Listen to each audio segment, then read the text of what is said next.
Hey, everybody. Welcome into the back room. I'm Andy Ostroy. We have Jonathan Capehart back with us today. We'll chat with Jonathan in just a little bit. But first, thanks for tuning in.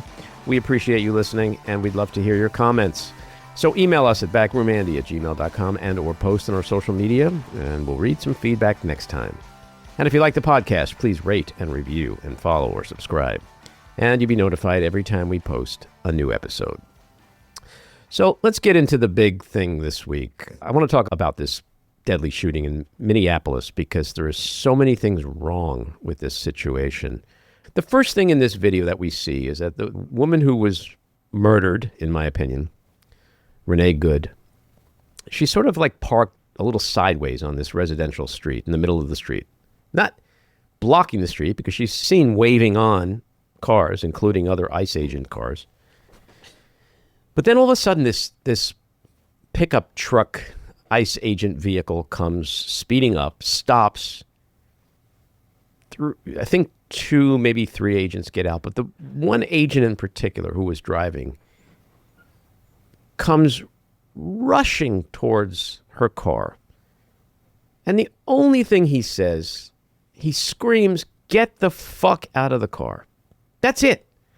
And as he's saying that, he's got his left hand like on the door and the right hand on the handle. And he's trying to open the door and pulling her out.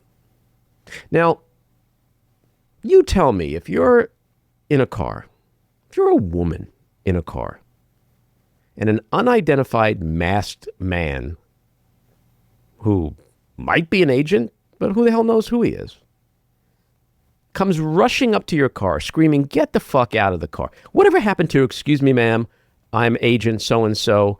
May I please ask you to show us your hands and then kindly get yourself out of the car?"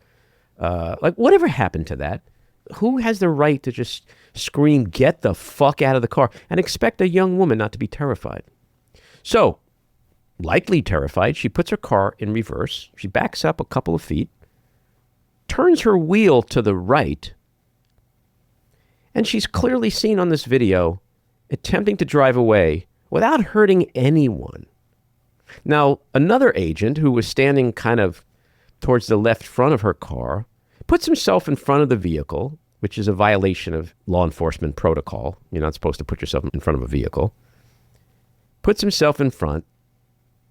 But we see in this video, as she begins to move forward after putting it in reverse, like the car is almost not even moving yet, he's already drawn his revolver.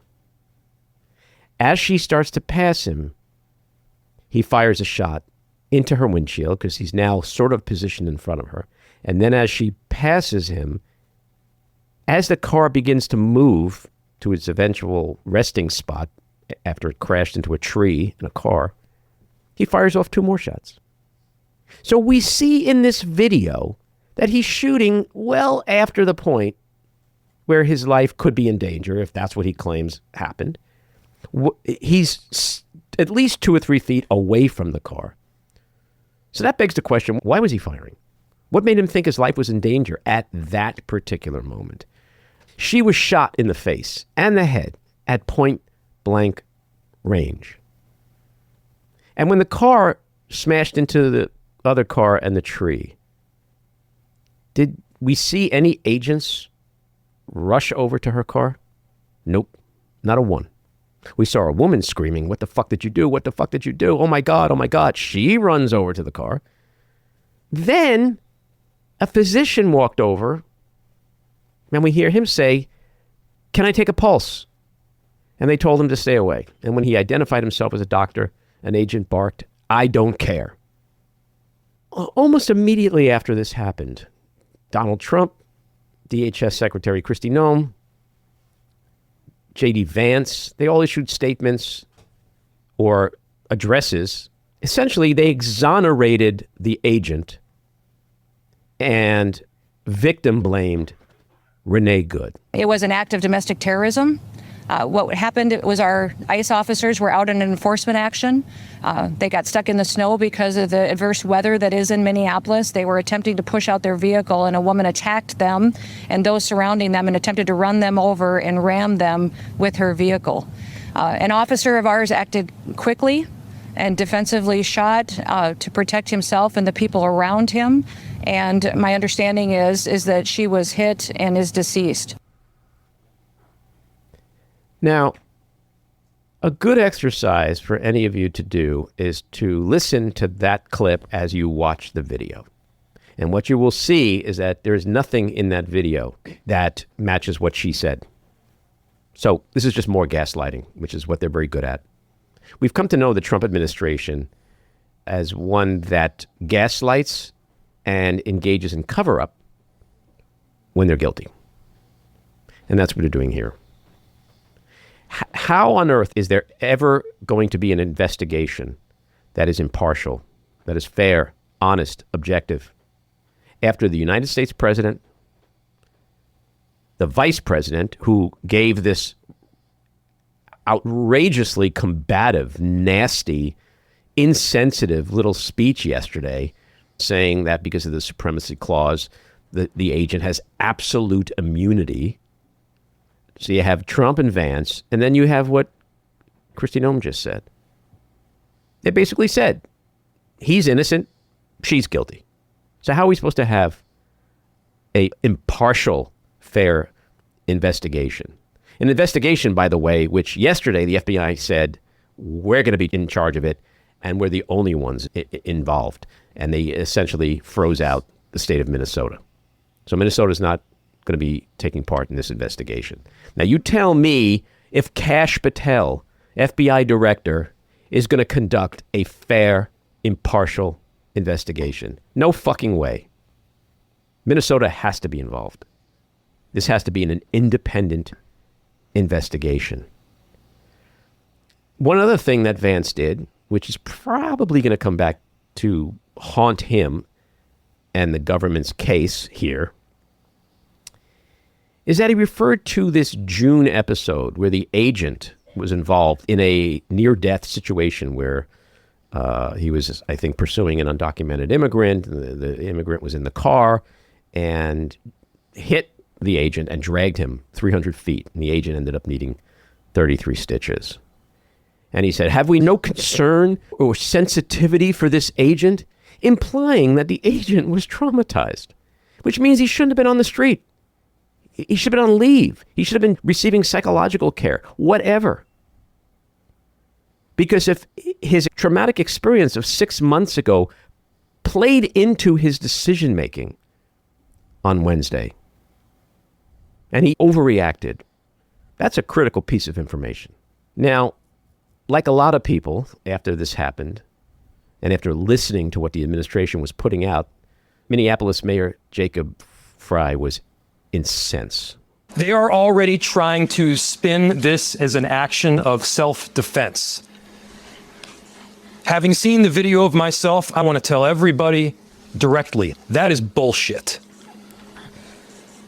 This was an agent recklessly using power that resulted in somebody dying, getting killed. To ICE, get the fuck out of Minneapolis. We do not want you here. Your stated reason for being in this city is to create some kind of safety, and you are doing exactly the opposite. Now, it's important to note that Renee Good was not a target of Wednesday's ICE raid. There are statements from state officials, Minnesota state officials, that she was there as a legal observer. She wasn't an activist.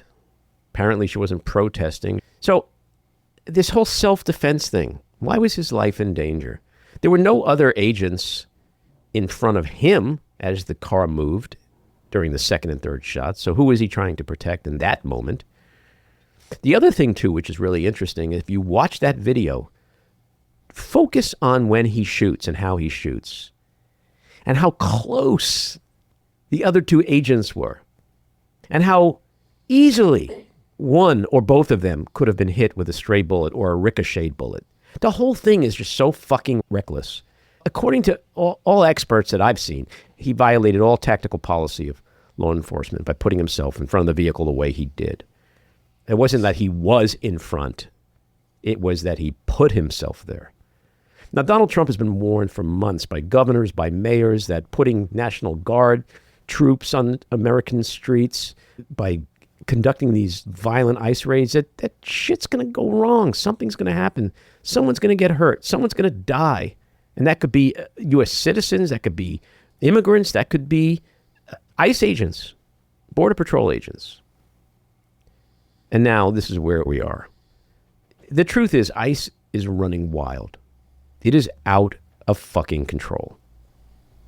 Last night in Portland, the story is still unfolding, but agents shot a married couple who were involved in a protest. And we're really waiting to get more information on that. In an effort to significantly boost recruitment, ICE has lowered its hiring standards. Those who are hired are receiving approximately 50% less training. And it's just hard, when you watch a video like that and you watch all the other shit that's been happening. Are we living in Nazi Germany? Because it sure as fuck seems like we have Gestapo agents on American streets terrorizing and killing our citizens now. And, the comparisons to Nazi Germany, I make them as a Jew, and I don't make them lightly. But people need to understand that Hitler first came on the scene in the late 20s, and the war ended in 1945. So he was around for a long time, and the concentration camps didn't happen day one. And there's a lot of parallels to what's happening now, to the early days of Adolf Hitler's reign of terror in Germany. People need to pay attention. So people ask, is this an inflection point? Is this going to stop the craziness, the rhetoric, the violent tactics of ICE? Probably not. Trump's going to double down, triple down, just keep doing what he's doing. And now we're going to have another cover-up and more gaslighting and more don't believe your lying eyes. Well, I think that this is something they've been wanting to have happen. They want outrage because they want to employ the Insurrection Act or something along those lines. Mm-hmm. It seems pretty clear. I don't know that they specifically planned on this incident. Of course not. But they planned on enraging people that would go out and protest. And we see that happening all over the country, in New York last night and other states all over the country. And I think that this is Stephen Miller's wet dream. I think you're right about everything you just said. And that's why you have Minnesota Governor Tim Walz and others literally begging people not to take the bait, not to give them what they want, because this is all part of the plan. I couldn't agree more. You laid out a fairly comprehensive analysis of what happened. But clearly states' rights don't matter. It only matters with things like abortion. I mean, this is just so hypocritical. As long as the federal government can put its boot on everybody's neck, including the states, that they will. It's all part of this narrative of Donald Trump just acting like he's a fucking king. I thought that was the most interesting part of the New York Times interview that they had with him. The window into his moral compass. Yeah, he said, my power is only limited by my morality. Correct. Now, the good thing is, that's just him yammering. Because the truth is, as we saw in Congress this week, as we see in the courts of law this week, as we see in his polling, there's a lot of opposition forces that do provide some guardrails, have handed him lots of embarrassment and humiliation and actual loss. So there's a limit to what he can actually do. Well, it's funny, when I heard the morality quote, I was actually listening to it on the radio, and I thought he said mortality. Talk about wet dreams, dude. Oh, yeah, that would be a limit on his. Mr. Freud just says, "Well done, Maddie." But I thought, in reality, that's really what his limit is, and he has no morality. So there's but there is. That's why the only thing limiting him is biology. And J.D. Vance, I mean, he must have said that woman 20 times. and with such venom. That woman. You mean that mother who had plushies stuffed in her glove compartment, who has 3 kids, a little 6-year-old whose father died 2 years ago, and now his mother was murdered on the street? I mean, the soullessness, the complete moral, empathy bankrupt nature of everything these people say and do. It is stunning. Well, to that point, the digital editor of the National Catholic Reporter wrote a great critique of Vance where he took him down for calling himself a Catholic because A, lying is a sin, B, murder is a sin, and basically he called out Vance, as 2 popes have done. What kind of Catholic is he? Well, he's like the rest of them. Bunch of Christian frauds. Yeah.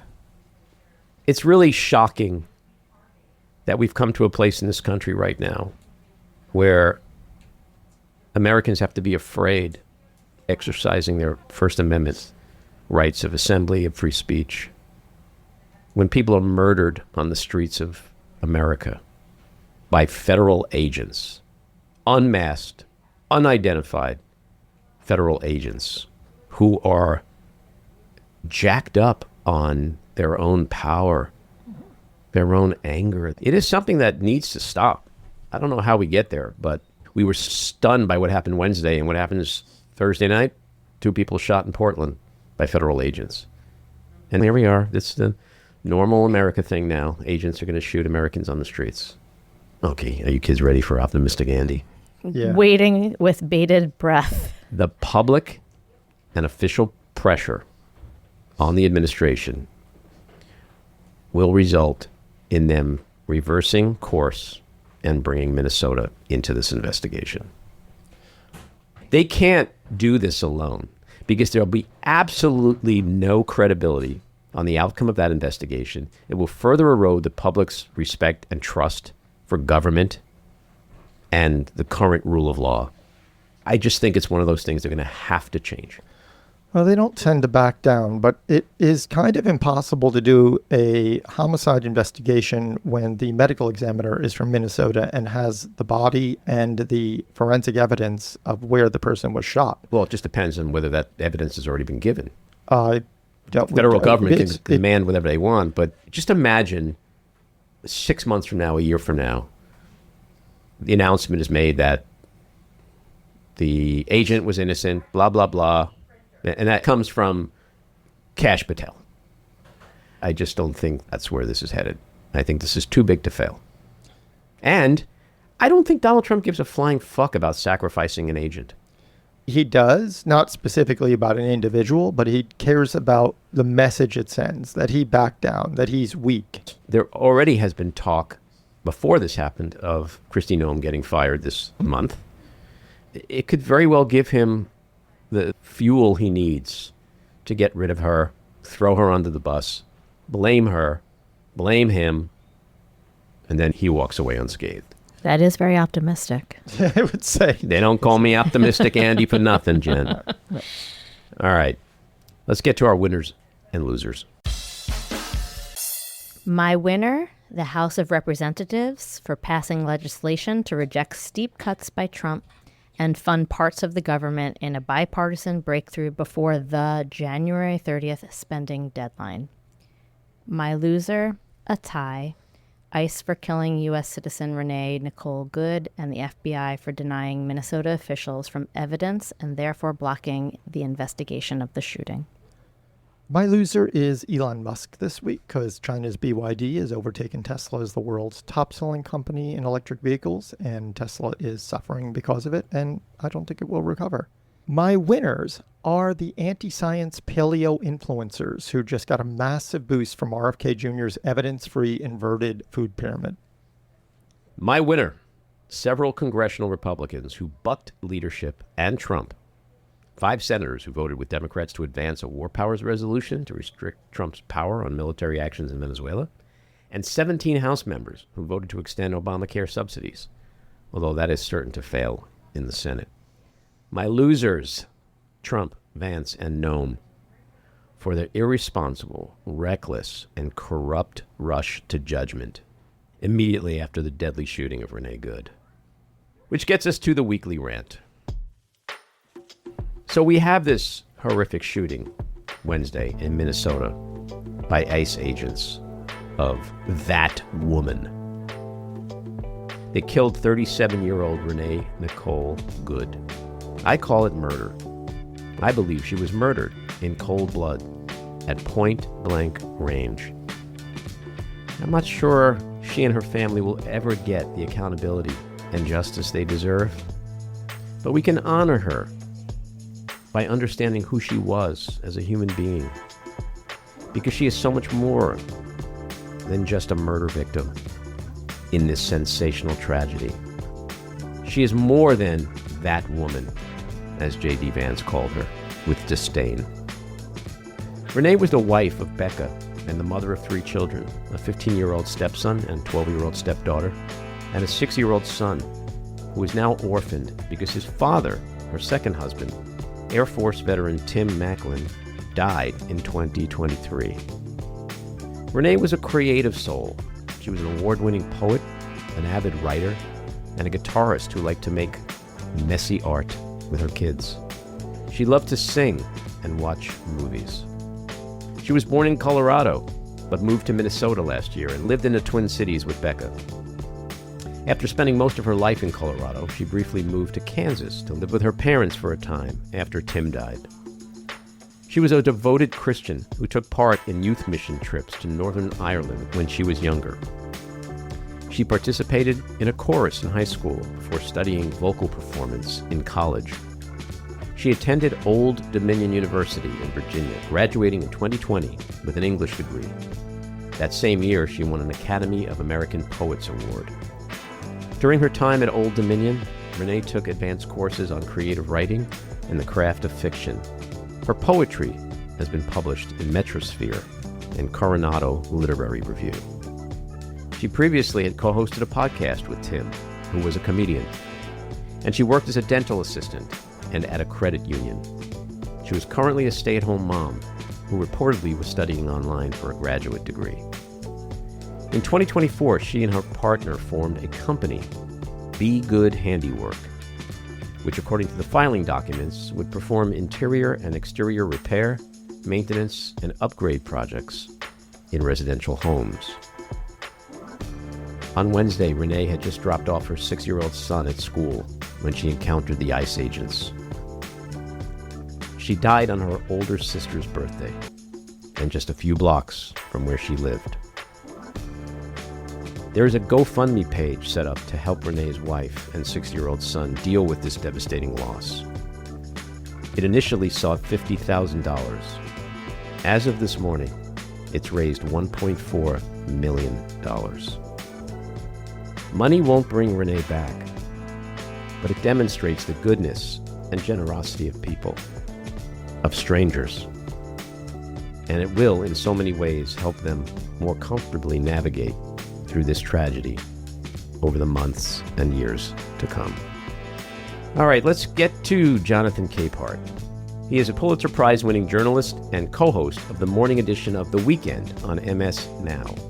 From 2020 to 2025, he was anchor of The Saturday Show and The Sunday Show on MSNBC. He is also an analyst on the PBS News Hour. He is a former associate editor at The Washington Post, where he was an opinion writer for nearly 2 decades. He was also deputy editorial page editor of the New York Daily News and served on its editorial board. His editorial campaign in 1999 to save the Apollo Theater earned the board the Pulitzer Prize for Editorial Writing. His new memoir, Yet Here I Am, Lessons from a Black Man's Search for Home, is a New York Times bestseller. Jonathan, welcome back into the back room. Hey, Andy, thank you very much. Happy New Year. Likewise. And what a year it's starting out to be. I mean, honestly, Jonathan, it's just 1 week into 2026, and it's already worse than last year. And last year really sucked. And it feels like it's the middle of the year already, and it's only a week. Yeah. But hey, you know, you live with the life you've got. And this is the one. One we have. The old Donald Rumsfeld theory on life. You live the life that you have, not the one you want. Right. So let's talk about, and I'll say it, the horrific point-blank murder yesterday by ICE of 37-year-old Renee Good, mother of a 6-year-old who's now an orphan, This took place on a residential street in Minneapolis. Give me your thoughts on what happened yesterday. I mean, just horrific. And primarily because you have the Secretary of Homeland Security, Kristi Noem, down there at the border.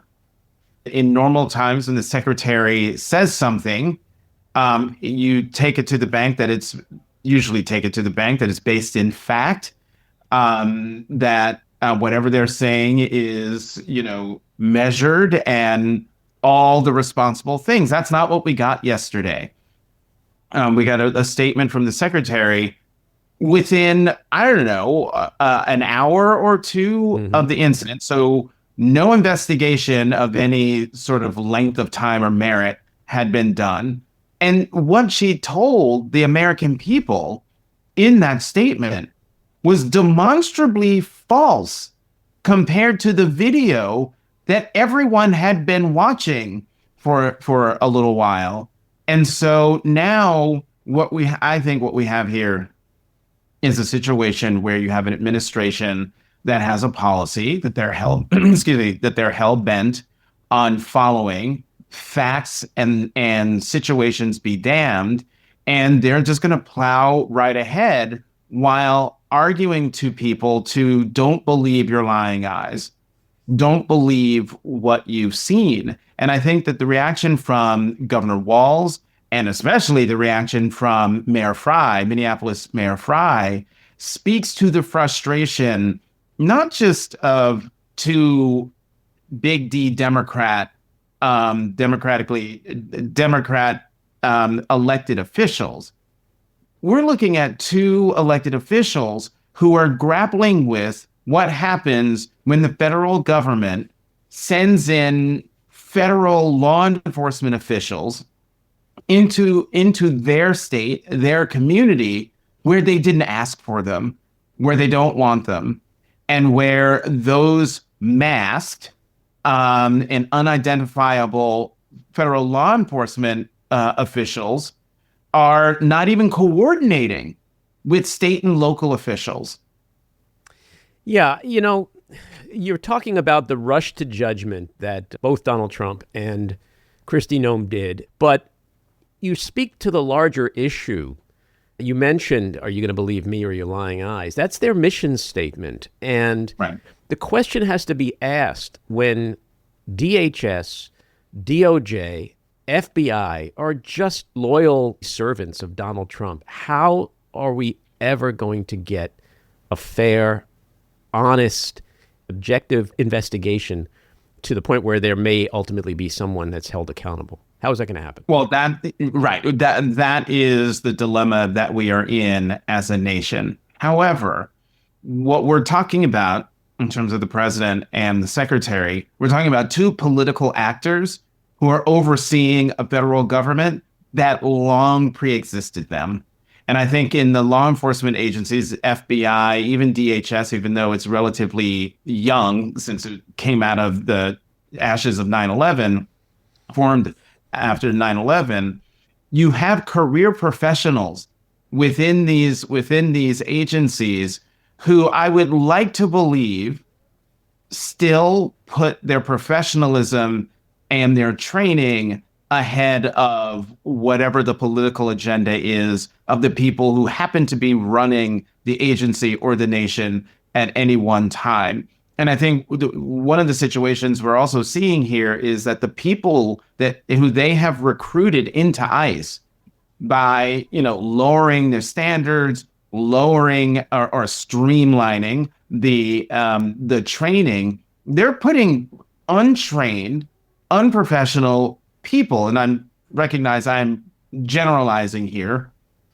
but we've got a lot of evidence that the folks who are hitting the streets on behalf of for ICE, on behalf of this administration, are people who are not trained to do what they're doing, and certainly aren't trained to do what they're doing in urban environments.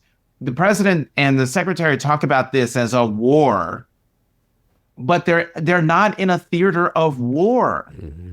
And so you have a situation, as we saw happen in Minneapolis yesterday. The other factor here that I think that the administration isn't taking as seriously as they should And that is, ever since they started sending ICE into communities, people have not been willing to just let them do what they're doing. We have tons of iPhone and phone videos of what's been happening on the streets of America since ICE agents were deployed by Trump. And I think that this is as a result of what happened 5 years ago in Minneapolis with the murder of George Floyd. If that young woman had not recorded all 9.5 minutes of the murder of George Floyd, it would have been the cops say this and the bystanders say that with no fair arbiter. And what we have here 5 years later in Minneapolis is a bystander who videoed the whole thing.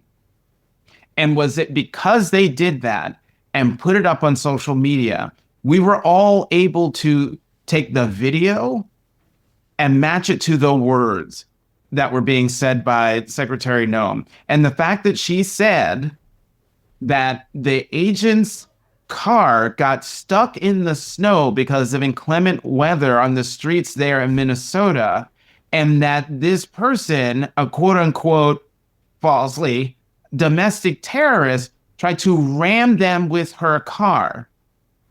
That's what she said. And I'm sure the folks who are listening and watching us now have seen the video many, many times. The video does not match the words coming out of the secretary's mouth. And so that's why I think that as long as the American people do their part to ensure that what's happening in their communities and happening on the streets of their communities is documented in some way, that the administration won't be able to lie to the American people at will. They can try, but the video, as we are seeing in my peripheral vision, because I've got MS on the TV on the wall, they're showing it again.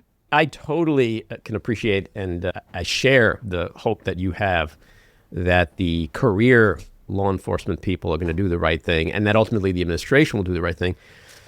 But we have video of J6. We just passed the 5-year anniversary, and look how they're trying to rewrite that history. And to a certain degree have been successful with a good chunk of this population. You know, I've had Michael Cohen on this podcast many times, and he always talks about how when he worked at Trump.org, Donald Trump never would say to somebody, this is what I want. What he would do is he would talk in vagaries, and you'd be like, that's what he wants.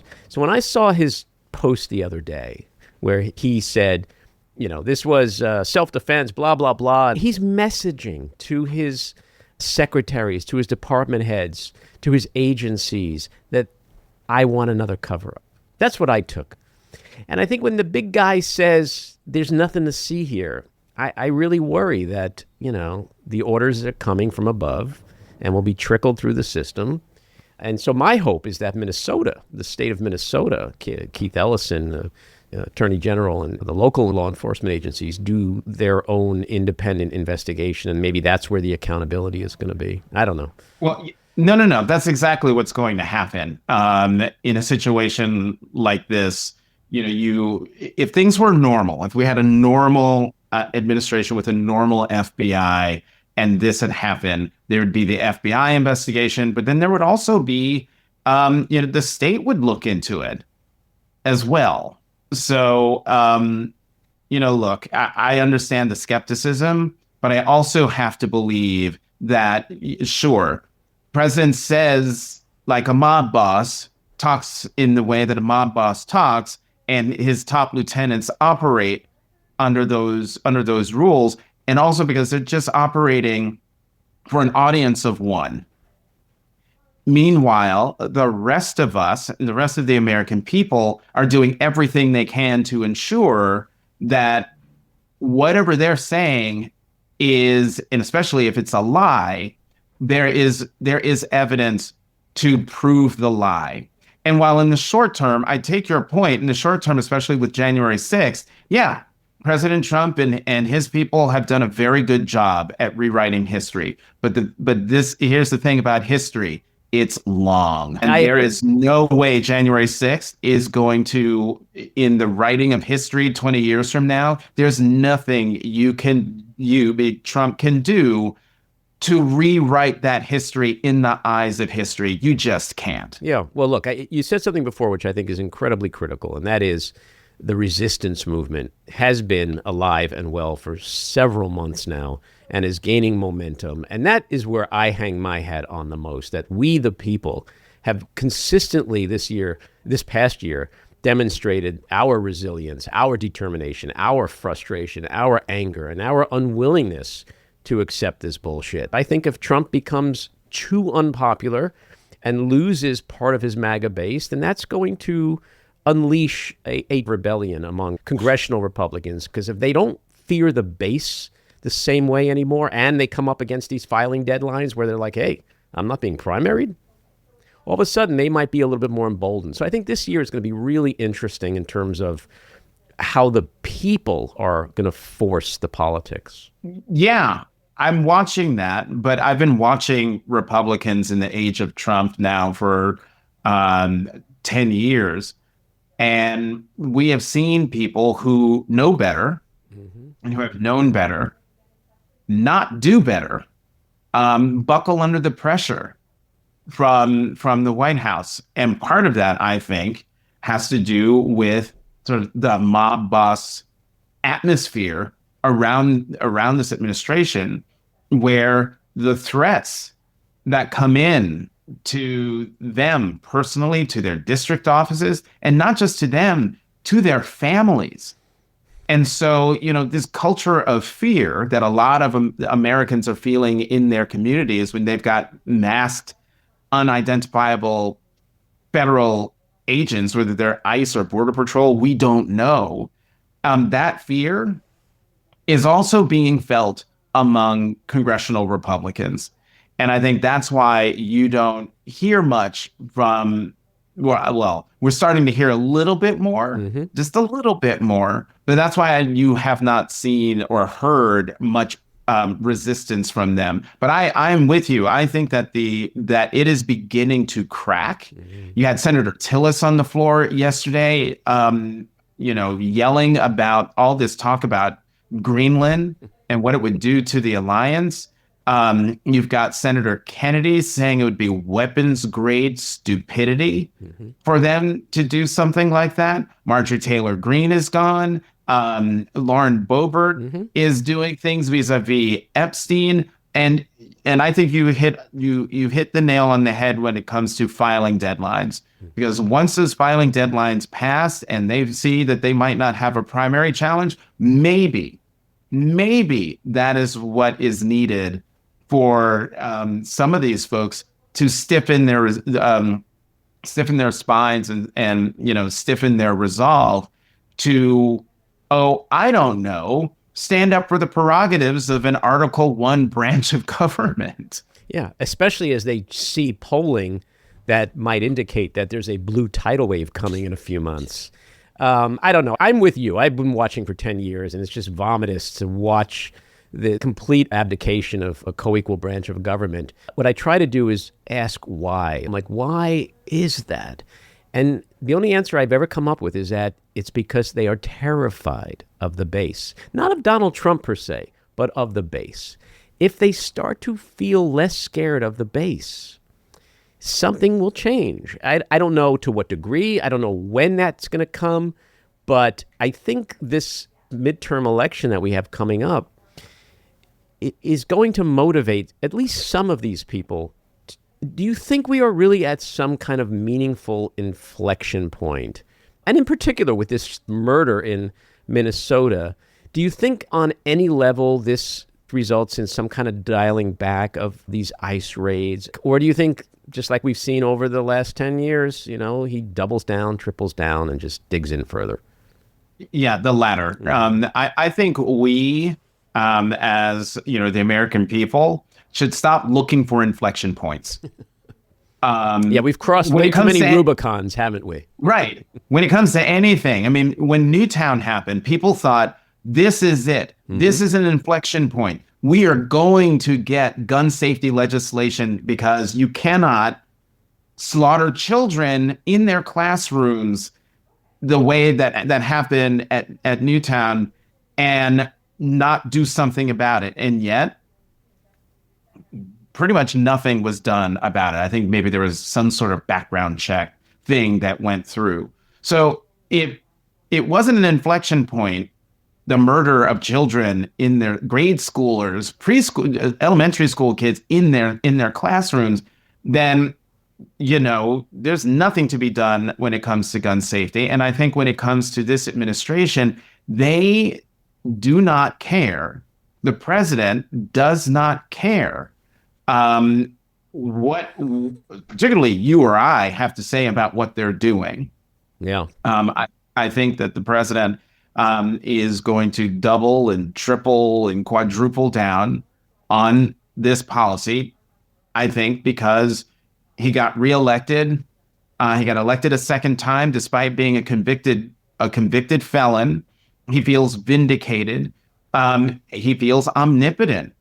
And plenty of things have happened to reinforce that notion from a pliant Congress and a Speaker of the House who isn't someone who is being bulldozed by the president. He is a true believer. Mm-hmm. So he's treating Congress as the staffing arm of the executive branch. He's got a court, not the lower courts for the most part, but the Supreme Court, which has done things that have made him more powerful. I should say made the president as an institution more powerful, but in the hands of this guy, and I'm thinking of the immunity for official acts. So all these things he's doing right now as president, if someone tries to hold him accountable and take him to court, can argue immunity. Yeah. I so agree with you about the inflection points, but the truth is he is a lame duck president. He is a wounded animal. I mean, this past year wasn't a great year for him. I mean, he's broken a lot of shit, but it really hasn't been a successful year for him. He's lost a lot of things in Congress. He's lost in the court of law, lost in the court of public opinion. This Epstein thing hangs over his head. MAGA is split, but there will be an inflection point at some point. It is going to happen, especially as, we have elections coming up, whether it's 26 or 28. The question is, when will that be? And I want to make sure I'm around for it and I don't miss it. So I want to enjoy it. So that's why, like every week, I'm like, is this it? Is this the inflection point? But I do think it's going to come at some point. Right. It will come. But the thing about inflection points is, you don't see they don't materialize until sometime later, when you're able to then go back and look and see, oh, this is when it started. This is when the dam started to break. I mean, to my point, it could be that the elections last November were the start of the inflection point, because here was an administration that thought, because it came in on a tidal wave of support, particularly from the Latino community. Again, his feeling of omnipotence because of the immunity ruling from the Supreme Court. So he does all of this stuff, all written out in Project 2025, gets little to no resistance from the legislative branch, gets green lights half the time at most from the judicial branch. He's, had major support from his own base, which is all he cares about. Forget about public opinion polls. If one comes out, look at his Republican support, because that's the number he's looking at. So you put all that together and you go into the November elections last November, and what happened? Abigail Spanberger, blows away Winsome Searles to become governor of Virginia. Mikey Sherrill blows away her opponent to become governor of New Jersey in a race that I was afraid she was going to lose because of how Trump narrowly lost it in the 24 election. And then Zohran Mamdani, and let's not make too much out of a municipal race, but the Republicans were trying to do a lot of things to turn him into this big boogeyman of the left, and he won convincingly with what, more than 1 million votes, which hadn't been done since Lindsay. So that to me says more. It says a lot about Democrats and their messaging and being focused on affordability, but it also says that the American people were angry. And the only way you can exercise your anger really against the powerful is at the ballot box. And so you're electing mayors and governors who are Democrats, but then you go down ballot in various places around the country with those 2 power authority seats in Georgia that went to Democrats, or a college classmate of mine who lives in a tiny town in Connecticut sent me a message saying, my little town just elected its first mayor for the first time in 70 years. That's why I think maybe when we've had enough time, maybe it was those November elections that marked the start of the inflection point. I think you're 100% right. And that's been evidenced by the fact that the short-lived love affair that independents had with him, that Hispanics had with him, that young men had with him, that's over. And one has to wonder, like, seeing a 37-year-old woman be assassinated on a residential street, a U.S. citizen, someone who wasn't a target of this particular raid, just seeing her shot in the head, in the face, and then the way they treated her. And then you also look at the start of that video. This agent pulls up in this pickup truck and storms over to her. And the first and only thing he says to her is, get the fuck out of the car, and then grabs her handle. Like, are we living in Nazi Germany? Is this the Gestapo where we have to fear that masked, unidentified agents charge at us, screaming at us, don't identify themselves, and then proceed to try to pull us out of our own vehicles? When this starts to settle in, I think there's going to be another part of his constituency that says, I've had enough. I don't know how many there will be, but we don't need all of MAGA to abandon him. If we just get 3 to 5% to say, I've had enough, that moves the needle. Sure. And, we don't need to, make analogies to Nazi Germany to focus people on what is happening in the here and now. And what is happening in the here and now goes against everything that we say we stand for as a nation. And so if Ms. Good was not able to exercise her First Amendment right to do what she was doing, which from what I understand was like saying to people, ICE is here, which has been happening around the country as like a community service.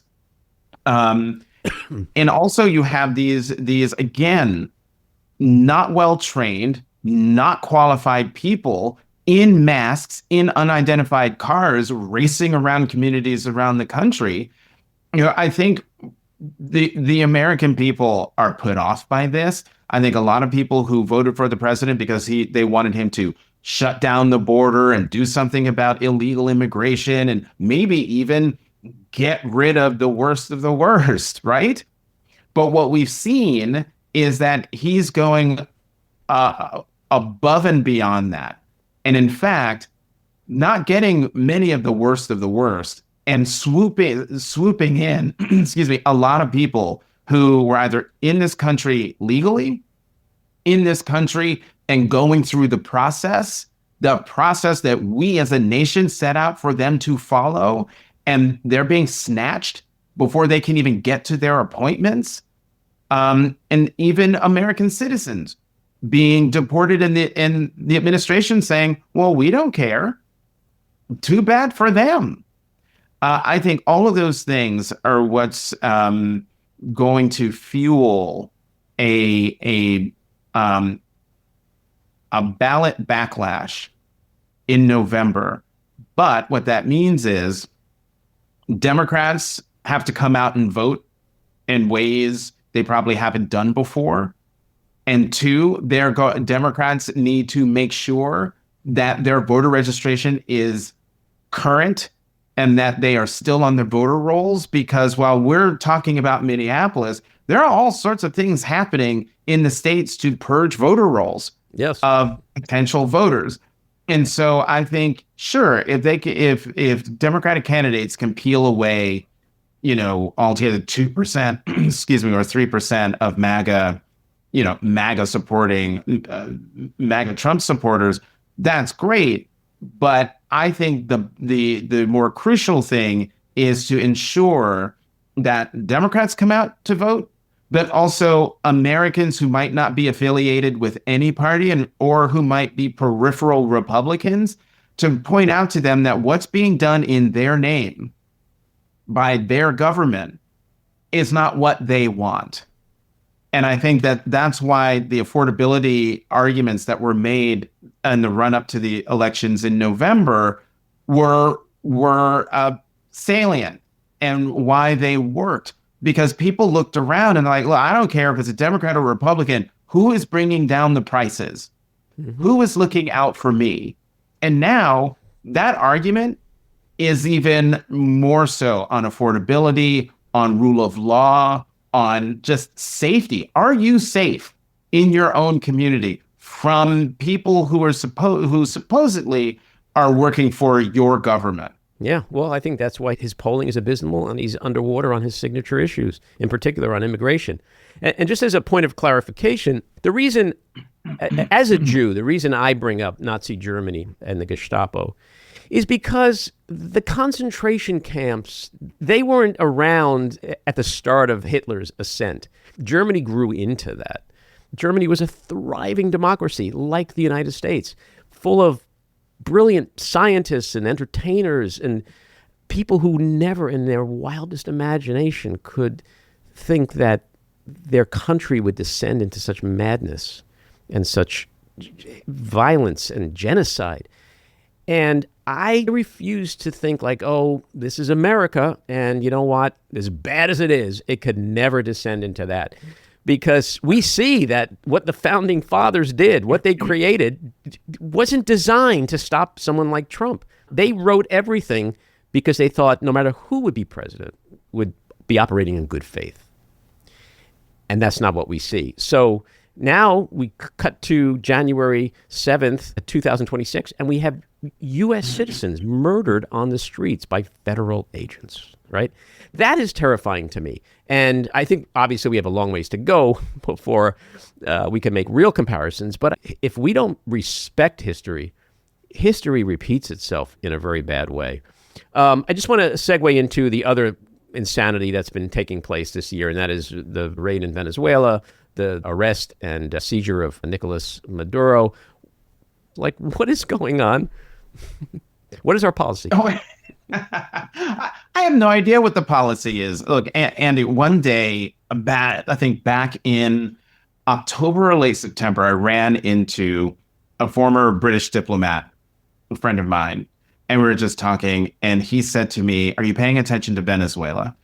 And I said, I mean, I know stuff's happening, but I haven't done a deep dive. And he said to me, pay attention to Venezuela because he's going to invade or do something, but he's going to invade.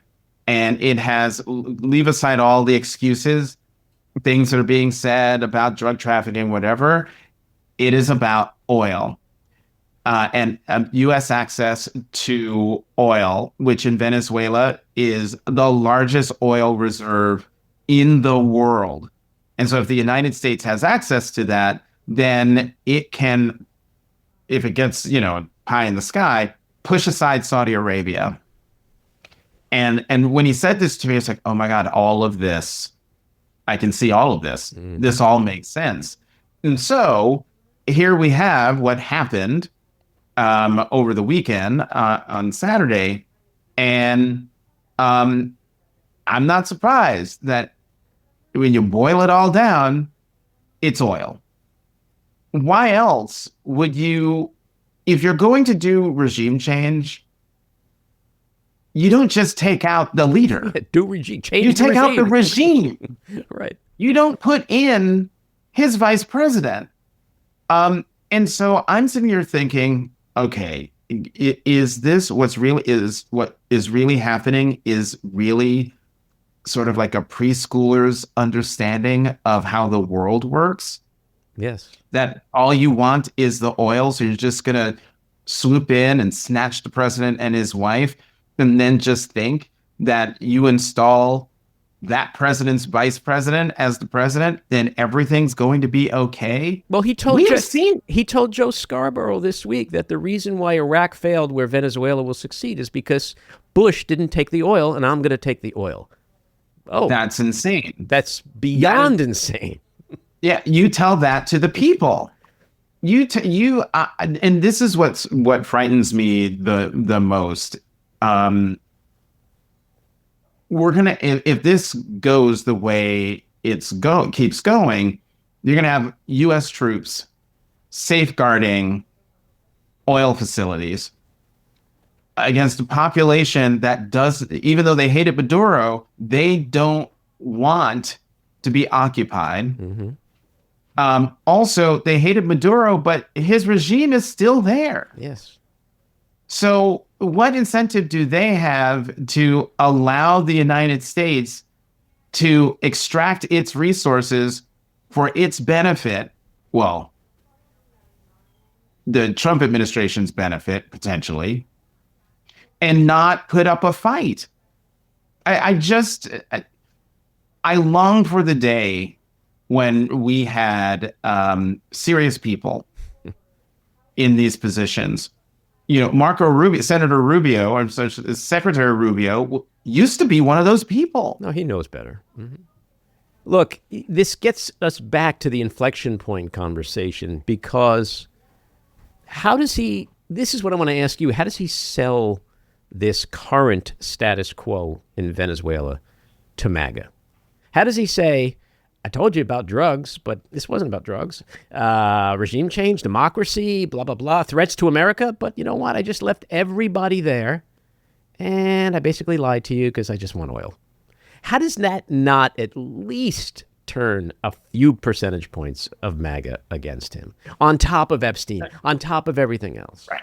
Right. No, you are right. And does he that's sell something I don't know how he sells it. Unless what he believes is, I can tell them anything and they'll still be with me. Remember what he said in 2015, I could shoot someone on Fifth Avenue and not lose any support. And he has been proven right every time. But I think something else is at work here, and I've been noodling it around, and maybe one day I'll end up writing a column. But it seems to me that some of the actions Trump has taken, he comes in on MAGA, you know, on the backs of MAGA and this faithful support. And these are people who said no more forever wars. Focus on us, America first, and oh, by the way, release the Epstein files so we can get at this rumored mythological cabal of child pederasts. You know, and what has he done? Thumbed his nose on the Epstein situation, has swooped in and put us in the United States in a position of being in a war in Venezuela, and has done other things where it seems to me that Trump, now basically thinks, well, I don't need them, because I think he is moving more into viewing himself as a monarch. And when you are a monarch, you don't need to care what the legislative branch has to say or what the judicial branch has to say, especially if they rule against you. Destroying the East Wing and building your own gigantic ballroom, doing the things you've done to the Oval Office without a care to what the American people might think, not feeling accountable to anyone but yourself. And so I think that cleaving of himself away from MAGA, cleaving himself away from the American people, in the end could be what makes MAGA crumble. but it's just a matter of how long will that take. Yeah. And this connects back to our conversation about congressional Republicans, because I think you're raising a really, really important point. And that is, he does act like a king. He doesn't care. He certainly doesn't care about the party or the cost to the party of any of his actions. But do you think that that's part of what will eventually make at least some congressional Republicans grow a pair and say, this guy's killing us, and we've got an election coming up. We're going to lose everything unless. Now, it doesn't mean anything's going to change, because I think it's a little too late. Right. But that's the reality. He's operating for Donald Trump, which is what he's always done, for Donald Trump and nobody else. Right. What is the impact on congressional Republicans of that as we move through this year closer to the election? Well, it goes back to what you said at the beginning of our conversation, and it's the filing deadlines. Once they know, because that's been Trump's threat. Yes. I'm going to primary you. He did that to Marjorie Taylor Greene. He's done it to other people. If they get past their filing deadline and see that they have no challenger, well, maybe that's what it will take for them to show some courage and really push back. And I think we're starting to see it from members of the Senate. But once we start rolling through the filing deadlines, start watching to see how many profiles and courage come up, because politicians, even though particularly Republicans have been focused on, just a party of one, in the end, is about their own political survival. Mm-hmm. And the die might be cast in a lot of these races, and some of them very well might lose, but you never know until people go out and vote. And so I think particularly some Republicans might, once the coast is clear, figure, okay, now is the time for me to say, well, no, Mr. President, I disagree with you on this. But, we shall see, because we've been waiting for these profiles and courage for a very long time. Yeah. Well, it's like how any schoolyard bully is dealt with. Once a couple of brave people take them on, then there's a pile on. In our last couple of minutes, I want to end on a more positive, upbeat note. You recently sat down for a lengthy interview with former First Lady Michelle Obama. It's a terrific conversation, and I really suggest everyone watch it. What did you learn about this remarkable woman that you hadn't known before? Well, what I learned it was part of the last question that I asked her. And I almost didn't ask it because we were already out of time. But I decided, you know what? No, I'm going to ask. And that was when I said to her, I think I have you figured out. Having, read her book, The Look, watched a lot of the interviews she did about the book, having already read Becoming, going and picking up The Light We Carry, and reading through all of these things, I understood, wait a minute. She's very much like her mother, Mrs. Robinson, Marion Robinson, who was just a tell it like it is, unvarnished truth. Oh, hey, the world is round. The sun rises in the east and sets in the west. You might not like it, but that's the world. That is the world as it is. And when you listen to her and you read her book, and she's just very matter of fact on issues of race and gender and society and where we are and who we are as a nation and our standing in the world, everything. That is her mother. That is the upbringing that she had from Marion Robinson. At the same time, she has her father's way of not letting the world as it is dim her light, dim her hope for the future. And you see that in the ways, in that particular interview, when I asked her what gives her hope, and she pointed that little girl right there. Mm-hmm. And I turned around and there's this beautiful young Black girl.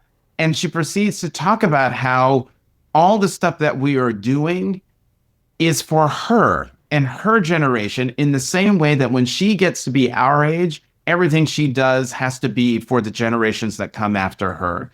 And, given her life, given the life of her parents, of her relatives, which she talks about and writes about, she understands that things aren't perfect. The world as it is not perfect. But you know what? Where we are right now is infinitely better than where we were a generation ago, 2 generations ago.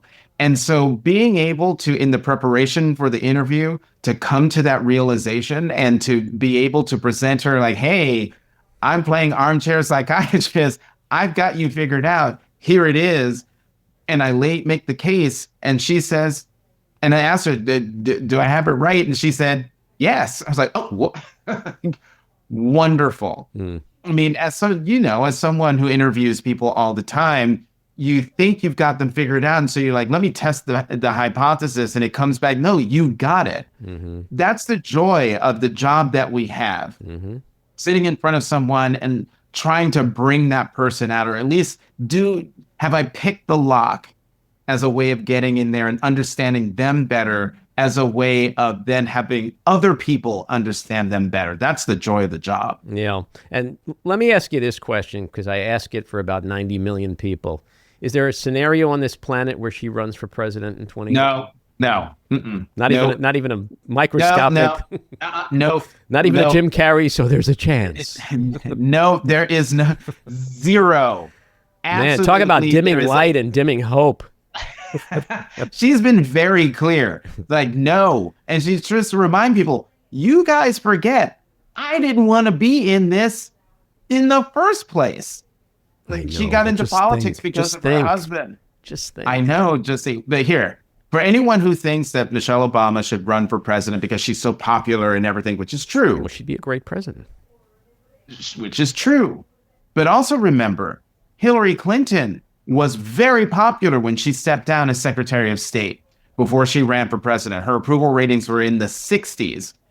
The moment she stepped into the arena, that all fell apart. And so just hold on to the good feelings, hold on to the optimism that you feel about Michelle Obama, and keep it there. But also remember this, she's not shying away. She's out there. She's talking. All people, and she's holding a mirror up to the country and a mirror up to this administration, not as directly as people would like, but she has not abandoned the field. She's right there. All people have to do is just listen to what she's saying. Yeah, well, that's okay. My new hopeful candidate is Minneapolis Mayor Jacob Frey, because anybody who could tell ICE to get the fuck out of Minneapolis, that guy should be sitting in the White House. Jonathan, this is a great conversation. Hope you come back and continue the chat sometime. Sure thing. Thanks, Andy. All righty, take care. This episode was produced and edited by me, Andy Ostroy. It was co-produced by Maddie Rosenberg and Jen Hammoud for Radio Free Rhinecliff, with additional editing by Maddie Rosenberg, music by Andrew Hollander, and graphic design by Cricket Langell. And with a special thanks to our sponsor, The Epicurean. Again, thanks for listening. Please rate and review wherever you get your podcasts, and subscribe to the Backroom with Andy Ostroy YouTube channel, where you can watch full videos of our interviews. See you next time.